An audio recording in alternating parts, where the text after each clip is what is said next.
You're listening to the Exhibitionist podcast, hosted by Nicola Reader and brought to you by InspiringExhibitors.com and Pro Extra, a wholly owned subsidiary of 12th Man Solutions Limited. Welcome to episode 19 of the Exhibitionist podcast. I'm your host, Nicola Reader, and thank you so much for joining us. Shortly on today's show, we'll be handing over to Kate Simpson, who is the marketing director at the Business Design Centre in London. And the Business Design Centre recently won the sustainability category at the Exhibition News Awards. So we'll be speaking to Kate about all the things that the venue does in terms of CSR policy and sustainability. Before we get to that, however, I wanted to share something with you that I'd picked up in the last week or so as I was lounging by a pool in some beautiful sunshine in Portugal. We had taken a week out just to go over and get some R&R, reflect on the last 6 months of the year, or the first 6 months of the year, should I say, and think about where we go from here for the rest of the year. And there were two books that I read that seemingly would be very different, but actually both made a point that I thought was really relevant to business in general, but actually to exhibitions. And it's the starting point for many of our clients who come to us asking for our help. And that's really nailing your proposition early on, understanding what your product or service is all about and why a visitor would even be interested in the first place. So the first book I read, which I'm sure many of you will have enjoyed, was Daniel Priestley's Key Person of Influence. And if you don't know, Daniel Priestley is a multi-million selling author of a number of books about how to get ahead in business generally. And in Key Person of Influence, he talks about a 5-stage process for being at the real heart of your industry, known as the expert, and really creating that niche where people come to you looking for solutions. And the very first stage of that process is the pitch process. And one of the phrases he uses there is that people don't buy anything unless it solves a problem. And he goes on to quantify that to say, it might not always seem that way, and it might not seem that they even know what their problem is to begin with, but they will only ever buy when your product or service is solving a problem or is meeting some unmet desire or need that they have. And that's really relevant for exhibitions in terms of thinking about, you might want to launch a new product or a new service that you think is brilliant, but just broadcasting that to your audience probably isn't going to be enough to get them to visit your stand or then to go on and build a relationship that they actually want to convert into a transaction with you. So it's really about thinking, what problem do we solve? What solution are we making a business better or faster or more efficient or better quality? What's the real thing that you're solving for somebody out there in the market? The other book I read will seem very different indeed, and it's a book called Another Fine Mess by an author called Tim Moore. And Tim decided to drive 6,000 miles coast to coast across America in the real heart of Trumpland in a almost 100-year-old original Model T Ford. And he really wanted to understand why and how people were voting for Trump in that real heartland and what had happened to America. And he talks a lot in the book about Henry T. Ford, who I am sure, if you'll know any of the background of the Ford Motor Corporation, started off well, had some issues, and perhaps Henry T. Ford had some less desirable qualities. But actually in the early days was a huge success and sold millions and millions of cars to Americans. They talk in the book about the strategy that Ford set up in terms of selling a dream, selling an idea, a vision that people didn't even know existed. And that wasn't selling people a car, but it was about selling them the opportunity to go and visit their neighbours who might be a long way away and they'd never met, get out further than church on a Sunday, or certainly get back from church quicker on a Sunday, go out to social encounters and gatherings that were starting to happen. Life was pretty difficult for people living on farms in the sticks of America. It was hard work on the land, they were long days, and they didn't really get to see anybody. But that was life, and people kind of expected it. So actually when the Model T Ford came along and gave people these opportunities and this vision and this excitement, it soon caught fire really quickly as a way that life could be better, even though they hadn't necessarily had the vision themselves to think that there was any alternative. And quite often you'll hear Henry Ford quoted as saying, if I'd asked people what they wanted, they'd have said faster horses.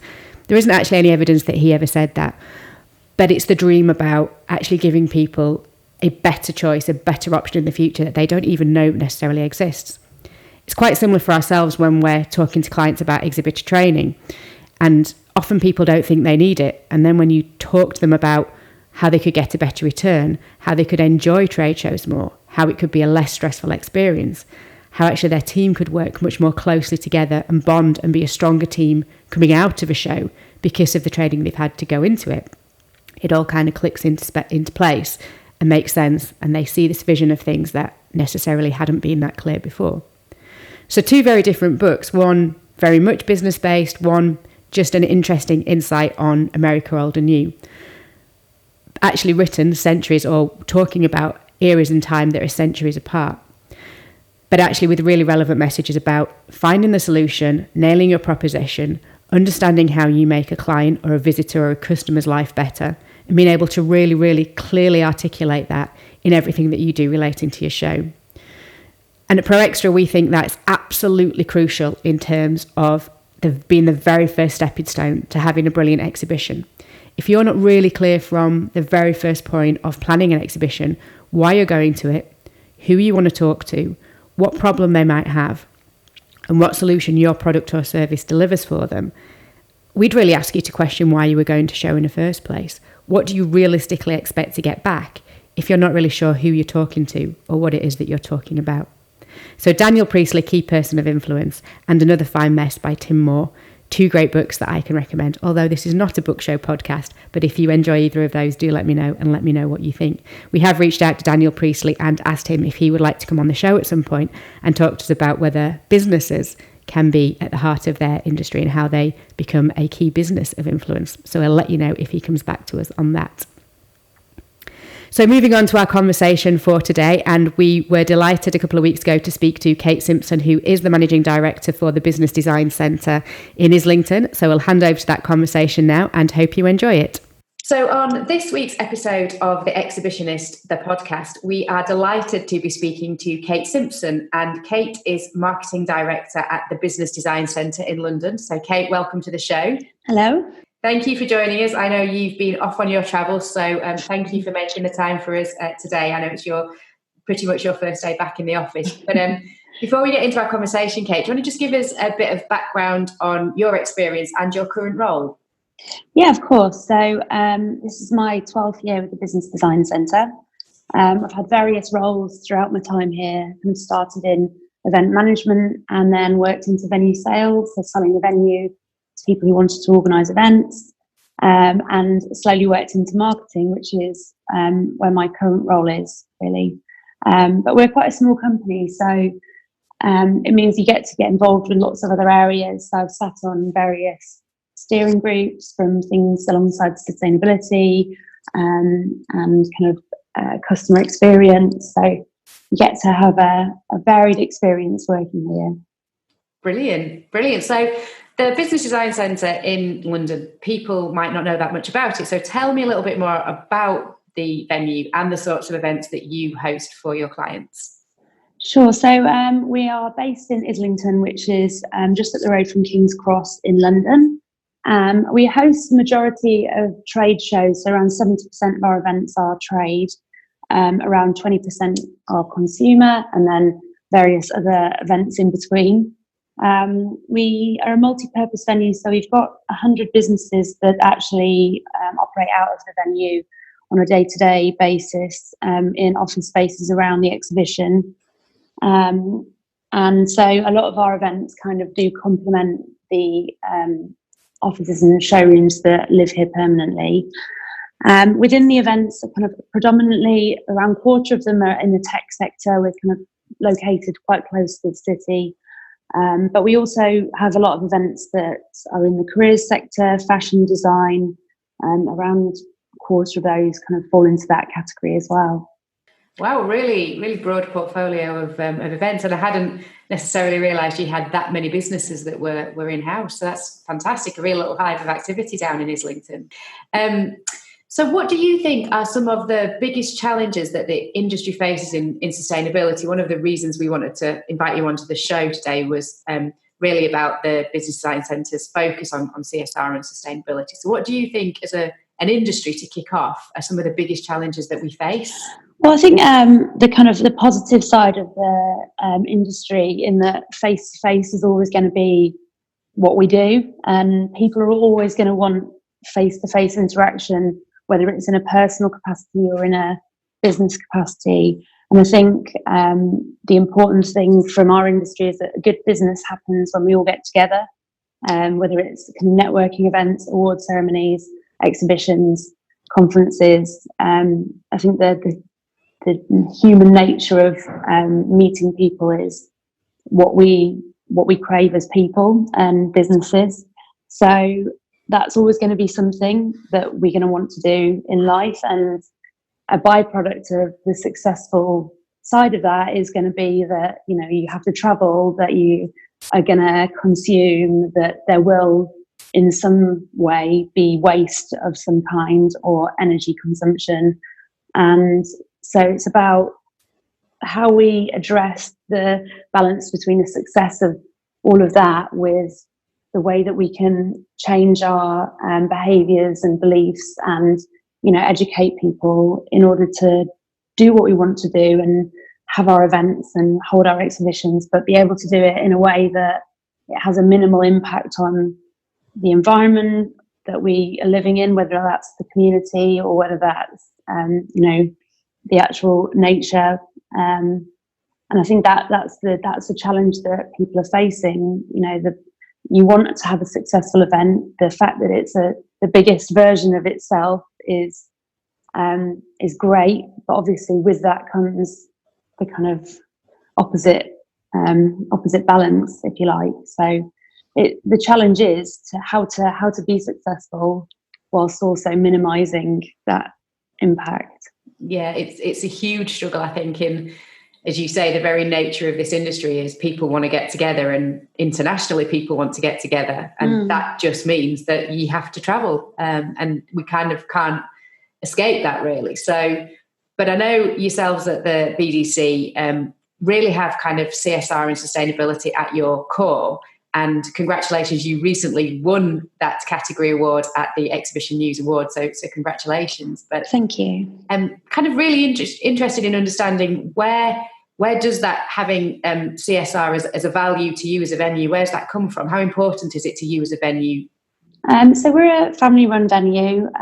It's operated by brothers who are still the kind of people that operate the venue as shareholders, but on a day-to-day basis. And the kind of family ethos is something that's been passed down into the management style and the kind of day-to-day behaviours of the team.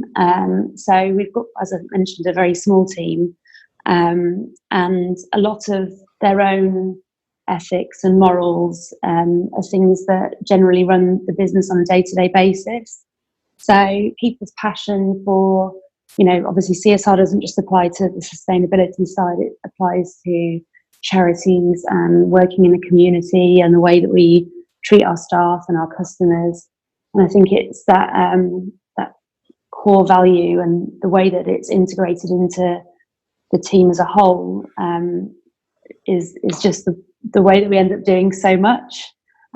So we have charities that we support within the venue. One of them is the Morris Charitable Trust, which the business kind of funds on an annual basis quite heavily, and that does a lot of work in the local community. But we've also got a couple of other charities, so London Village Network, which is based in the local area, and it allows people to volunteer an hour of their time to support professional skills with the kind of youth network. We've also got Islington Giving, which is run by a local group, but they actually support kind of over 48 other charities within the local community. So we've done various charitable days with them where you can go to a community centre and help regenerate their garden, or, you know, we donate furniture to them from exhibitions when they didn't need that afterwards. So I mean, it's so varied, but the fact that staff are given kind of the remit to do that within their day-to-day activities means that it's just part of our day-to-day business. Yeah, and it's really interesting. I think, obviously, as a venue, I would imagine that you're bringing revenue into the local economy as well by visitors coming and spending money in local shops and cafes and restaurants and that kind of thing. But obviously you're bringing people in, which is more traffic, more congestion, more, all of those sorts of things. So great to hear that actually it's about putting it back into your community and seeing how you can bring that revenue in, but you also understand you've got that impact. You're making that potentially negative impact as well by extra traffic, extra travel, but you're trying to give something back. So, that feels like that's really important to you and to the management team of that business. Yeah, definitely. There's several of our management teams sit on other boards for charities in the local community in order to try and use our business to help their business or their charity.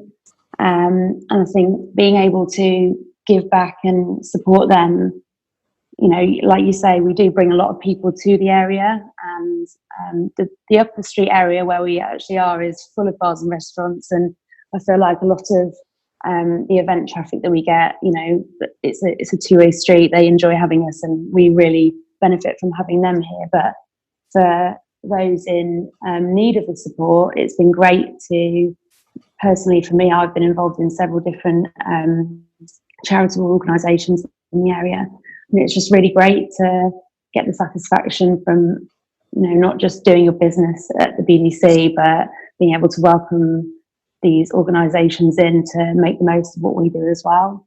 Yeah, absolutely. And I love the idea that you mentioned of used exhibition furniture that might otherwise just have gone to landfill or been destroyed, actually going to charities to help them. That's fantastic. Yeah, we've actually got a charitable garden around the back as well. So they'll take used Christmas trees to use for burning their fuel in their garden, and being able to try and facilitate ways that things aren't being thrown away. So excess carpeting, and that's, I'm sure, something we'll talk about. Finding ways for exhibition waste and exhibition materials to be diverted from landfill and diverted from being, incinerated, by finding creative ways for them to be used. So really interested to hear about some of the charitable work you've been doing, and we know some of the initiatives that you're undertaking in that area of CSR, but also you're very conscious about being more sustainable and reducing the perhaps negative impacts of the exhibition industry on the local environment. So tell me a little bit more about some of the initiatives you've been involved in terms of becoming more environmentally sustainable. Sure. So we've been a carbon neutral venue for over 10 years now. And in the initial stages back then, we took the commitment to reduce as much energy as we possibly could, and change all of our lighting and energy to low wattage and eco floods, for example. And that's something that's been rolled out to our exhibitions as well. So even the lighting on high-end shows where it needs to illuminate art and design is now low energy lighting as well. We also obviously took the commitment to 0% to landfill, which meant we had to work with the local council to ensure that everything was either being recycled or sent to a place where it could be incinerated responsibly. This is also something we're looking to reduce at the moment. But back then we had a sustainability team which has been reinvigorated recently. They've been meeting with the council to learn about the ways in which they recycle and the ways in which we can educate people within the venue and visitors, for example, to recycle. So we found recently maybe that some of the bins that we had out weren't having the right effect. So we rebranded those and now have much clearer signage within the venue. We're working with all of our suppliers. So the Good Eating Company have been working really closely with us to remove plastic from their catering. So any single-use plastics and removables, that's gone to the top of the list. So educating them and also the visitors. The visitors can now refill their bottles. So we've got 3 new stations around the venue where they can get clean filtered water, which is chilled. And also they can get a discount in the cafe if they bring their own reusable cups as well. So we're just trying to communicate that at the moment. And it's something that's difficult because obviously you don't have the connection with all of the visitors before they get here, and you don't have connections with all of the exhibitors, because as a venue, it's something we need to communicate through the organisers. So that's something we're trying to educate people on as well at the moment. And that was something I was going to ask you, actually, because it feels like you're really leading the way in terms of sustainability. So 10 years as carbon neutral, there's not many people that were even kind of aware of some of those issues 10 years ago. And putting in water stations for visitors, they're really big commitments that we're not seeing some of the bigger venues make. But how do you think exhibitors are responding to that? Are you seeing exhibitors trying to be more sustainable? Do you feel like that message is landing with them? Yeah, definitely. I think we see on some of our exhibitions who have been communicating more effectively that there is less waste left behind, that they are maybe not bringing as much of it on site. I walked past a stand yesterday that had their kit delivered, and there wasn't any cardboard boxes around the pop-up banner. So I'm really hoping that they're kind of just using the option to follow up post-event or provide information electronically. And those kind of things are really good to see, definitely. Yeah, it's an interesting point. When we're working with clients, one of the things we used to talk about in years gone by was make sure you've got your literature and you need your brochures and you need it in a A4 and you need a big folder to put it in and you need a different one for every product. And now we're just saying, don't print anything, because you see so much of it in bins. And actually, for somebody who's really interested, it gives you a reason to follow up afterwards and send them an electronic version of it. You just don't need that print anymore. So hopefully that's one way that exhibitors straight away can say we can cut right down on our use of that amount of paper. You just don't need it. Yeah, definitely. I think exhibitors are becoming a bit more savvy, but I think there's things that we could do definitely to help them in terms of kind of providing solutions. I mean, we as venues and we as an industry, I think you've got exhibitors maybe that aren't, like you deal with, used to going to exhibitions, and they don't know what the options are. And loads of stand building companies now, like our guys on site on the display, they've got a new PVC-free media, which is 100% recyclable. So I think it's important that when they're making the selections for what they do on their stands, that they are presented with options that are sustainable or recyclable, or at least that they can reuse. Kind of, you see a lot of exhibitors going to different exhibitions here. A couple of companies that you see regularly that apply to different shows. So it's nice to see them recycling the same exhibition stand. Yeah, absolutely. And it's a point, I'll just pick up on that in terms of stand designers having options, because I think if you speak to a lot of exhibitors, obviously they would take the most environmentally friendly option that they can, but they don't always know what exists. So this is a shout out to any stand designers out there who want to come on a podcast and talk about your environmentally friendly option. Then please do come and talk about it, because I think exhibitors want to know more about, well, what are the options? What should I be asking my stand designer about? What are the materials that are more sustainable? So I'm obviously you as an organisation, as a venue, are absolutely leading the way in terms of sustainability, and I recognise for that. You'll obviously get out and look at other exhibitions and other events and other venues. How well do you feel as an industry we're doing in tackling sustainability and CSR more generally? Has there been a change in recent years? Are we at least starting to face up to the challenges? Yeah, definitely. And do you know what's really nice about the exhibitions events industry as a whole is that it's a really passionate industry. And I think that there's a lot of, on the CSR side, where you're kind of talking about charities and community work, there's a lot of great work that people are doing. You see kind of Sticky Wicket supporting the Lord Taverners, events for Namawangu, organising dinners at Christmas for communities, and even auctions at award ceremonies are kind of commonplace now. So the events industry is kind of supporting charities in some really great and creative ways.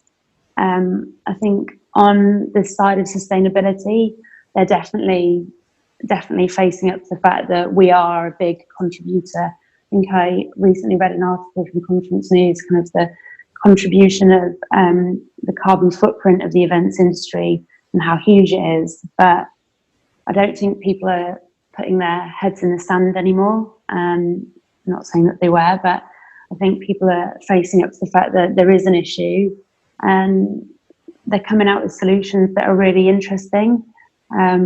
Definitely on your exhibitor side, looking at the products that they take to shows, you see a lot more eco cups and less plastic bags, and like I mentioned, less printing. So the industry as a whole has definitely probably got some way to go, but I think in terms of the country or the kind of international community, we all really do.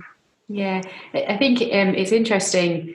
There definitely feels like there's generally a movement towards trying to find some solutions, and we know that we are quite a big contributor, as you say, to the carbon footprint and things like that. And the bit that always surprises me is if you go to trade shows or exhibitions sometimes and you see a very environmentally friendly product being sold, like an eco solution, and it's just surrounded by paper on its stand, and it's just not living the values of what that product lives up to.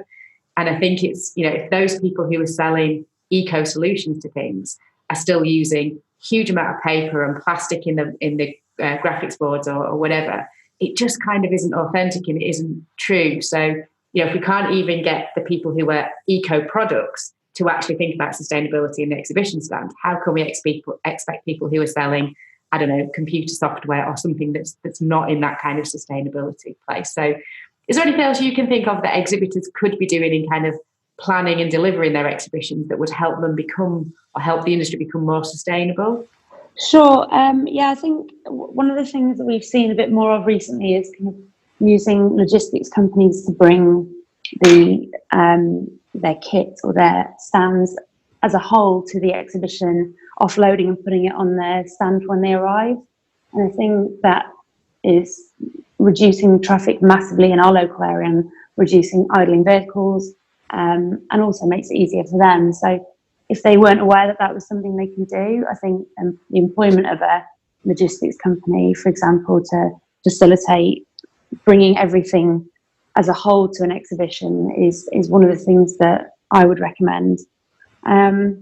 Also kind of checking guidance. So there's a cross association sustainability working group that the AEV, the AEO and ESSA have brought together, and this group of kind of suppliers and organisers and venues are talking about the current topics and how they can work together.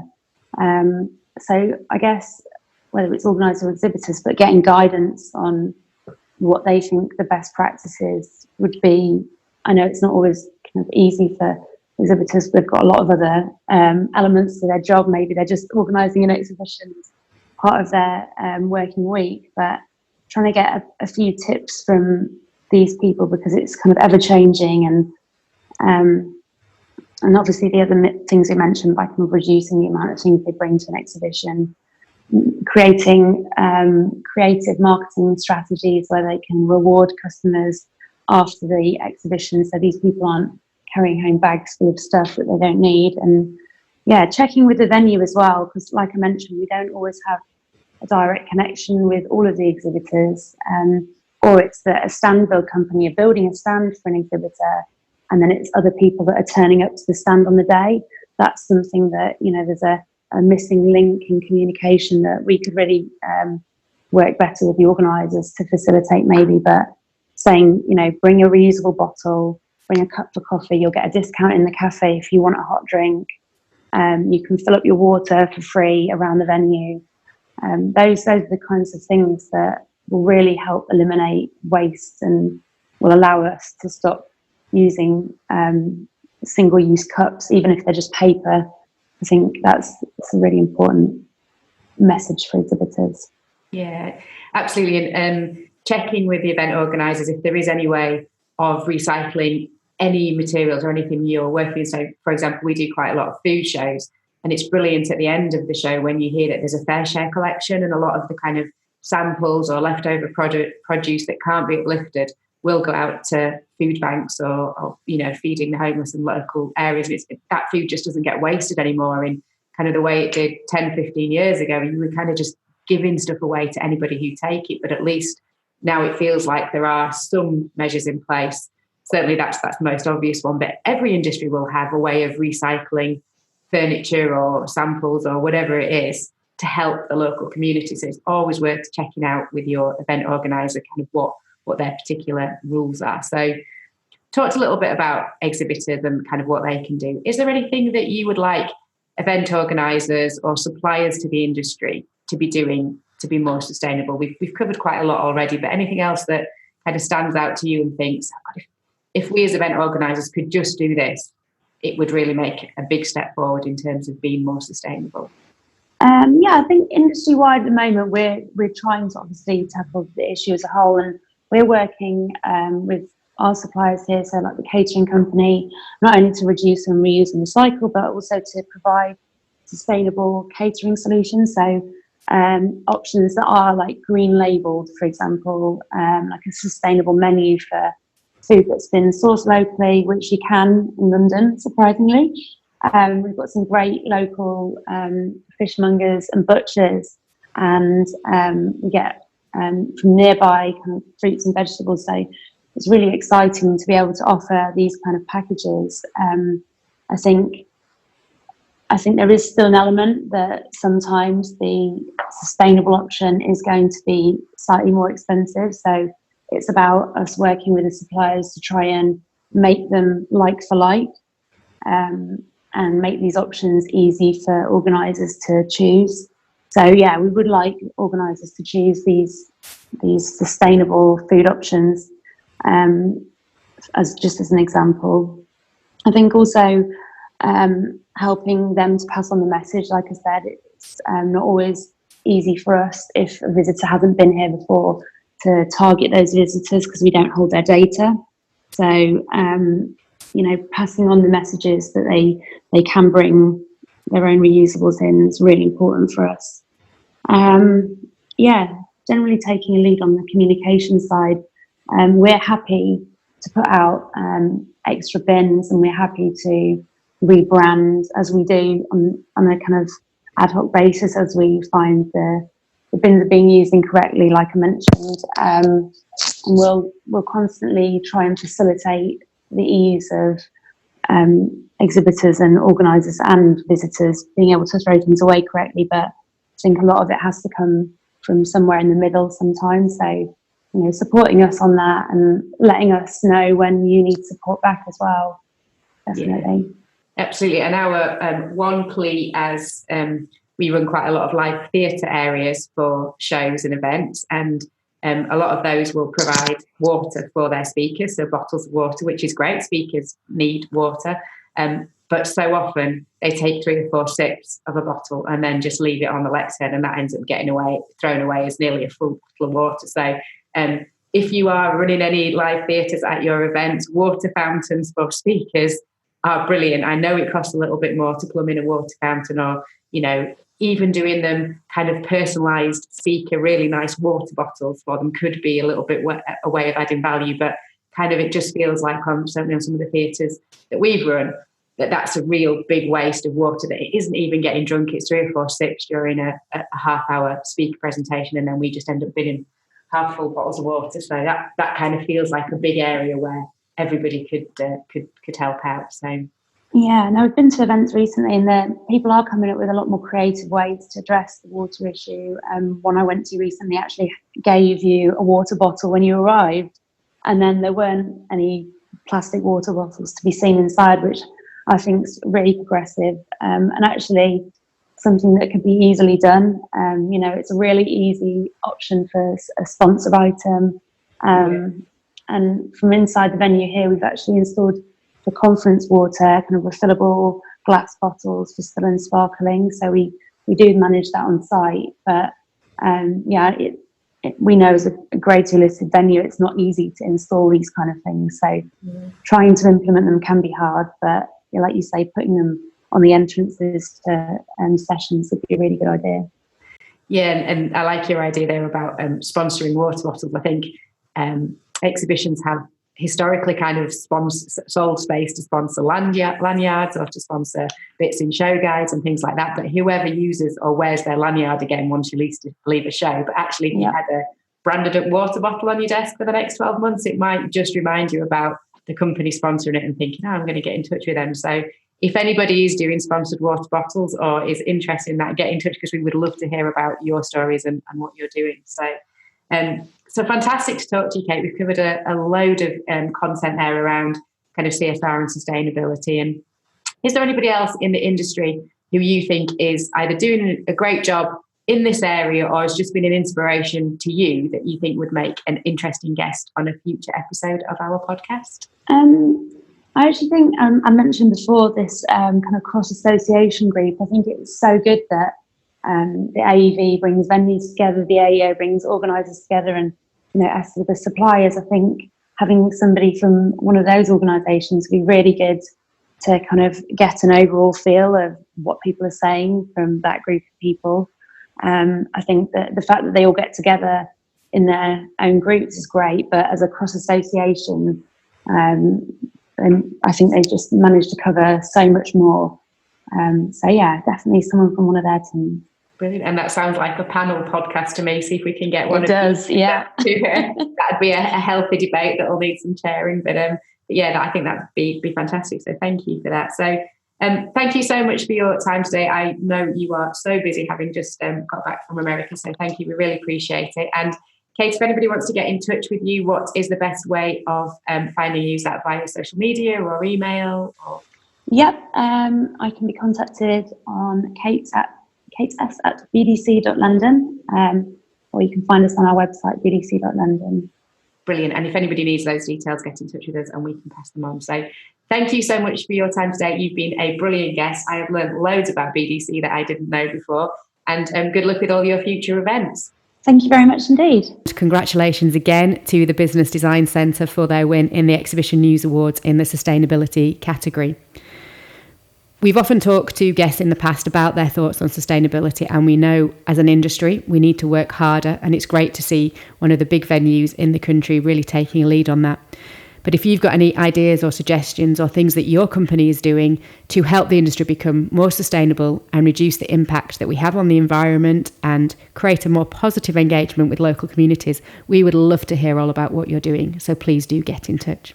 As usual, you can get in touch with us in all the regular ways. So head over to www.inspiringexhibitors.com, where you can sign up for the newsletter, have a look at our latest blogs, and also, of course, order a copy of The Exhibitionist, which we will sign and pop in the post to you.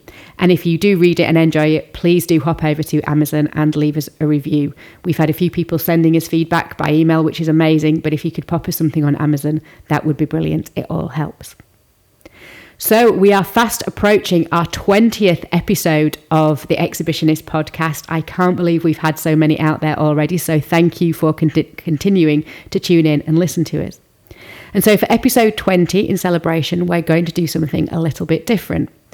Over the last few weeks, we've been asking people who they want to hear from on the show, what are the views that are missing, who else has something to say. And actually a lot of people have said to us, we want to hear more from you. We want to hear what's been good so far in the first 6 months of this year. What have you learned going around all the exhibitions that you go to? And what are the hints and tips that you can share with us? What's in the book? Give us some of the juicy bits. So for episode 20, we're going to just feature us. That's the Pro Extra team talking about everything we've been to this year, everything we've seen, and what hopefully we can inspire you with for the remainder of 2019 to ensure you generate the best returns from your events. So look out for that podcast coming in a couple of weeks. Once again, thank you for listening and happy exhibitioning. Hop over now to inspiringexhibitors.com to subscribe to our newsletters, blogs and future podcasts, keeping you up to date with industry insight. While there, you can also find out more about our new book, The Exhibitionist, Inspiring Trade Show Excellence. Once again, thank you for listening.